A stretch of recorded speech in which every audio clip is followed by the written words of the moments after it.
Already start అయిపోయింది దీని ప్రభావం. అందుకోసమే మళ్ళీ ఇప్పటికిప్పుడు అర్జెంటుగా అందరికీ చెప్పాలని చూస్తున్నాను. ఐం హ్రీం శ్రీం శ్రీమాత్రే నమః. సెప్టెంబర్ 7 ఆదివారం చంద్రగ్రహణం 9:56 రాత్రి. గ్రహణ సమయంలో ఐం హ్రీం శ్రీం సర్వ కష్ట నివారయ సర్వైశ్వర్యం దేహి ప్రేచ్ఛ స్వాహ నమః అనే మంత్రము 108 సార్లు చదువుకోండి.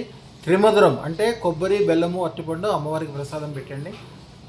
చాలా వరకు మంచి జరుగుతాయి. అదృష్టరత్న ధారణ ఒకటే అన్ని రకాల విజయాలకి, శుభాలకి, సంతోషములకి, పెరుగుదలకి, గొప్పదనానికి ఇస్తుంది. కాబట్టి అదృష్టరత్నం తప్పకుండా ధరించండి. రాబోయే తరాలు కూడా, రాబోయే సంవత్సరాలు కూడా అద్భుతంగా మారుతాయి. కాలసర్పదోష నివారణ అయ్యి కాలసర్ప అమృతము, అదృష్టము, ఐశ్వర్యము కలుగుతుంది. ఇది రాహుగ్రస్త చంద్రగ్రహణం. రాహు అంటే ఆయనకు అనుకూలంగా ఉన్న వాళ్ళకి లాటరీ టికెట్ తగిలినట్టు చెంప మీద కొట్టి చేతిలో డబ్బులు పెడతారంటారు కదా, ఈయనే. యాక్సిడెంట్ జరిగిన తర్వాత అందరికీ ప్రమాదం ఉంటుంది. కాకపోతే ఒక కారులో కూర్చున్నప్పుడు ఫ్రంట్ ఉన్న వాళ్ళకి ఎక్కువ దెబ్బ, బ్యాక్ ఉన్న వాళ్ళకి తక్కువ. రాశిలో పూర్వభద్ర, శతభిష నక్షత్రాల్లో ఏర్పడుతుంది కాబట్టి వాళ్ళకి మాత్రమే ఎఫెక్ట్ అనుకుంటున్నారు. కాదు, ఇది అందరికీ ఎఫెక్ట్ ఉంటుంది. చాలా ఫోన్లు వస్తున్నాయి పొద్దున్నుంచి. వాళ్ళ తాలూకు వాళ్ళకి జరిగిన అనారోగ్యాలు, ఇబ్బందులు, టెన్షన్లు ఆల్రెడీ స్టార్ట్ అయిపోయింది దీని ప్రభావం. అందుకోసమే మళ్ళీ ఇప్పటికిప్పుడు అర్జెంటుగా అందరికీ చెప్పాలని చూస్తున్నాను.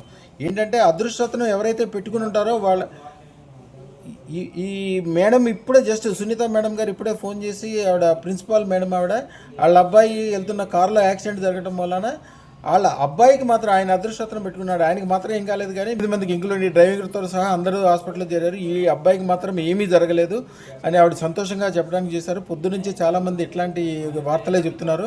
అదృష్టతనం పెట్టుకోవటము అద్భుతమైన విషయము. ఎందుకంటే ఇది ఈ రోజునే కాదు, 45 రోజుల పాటు ఏ రోజునైనా ఏ ప్రమాదమైనా ఎవరికైనా జరగవచ్చు.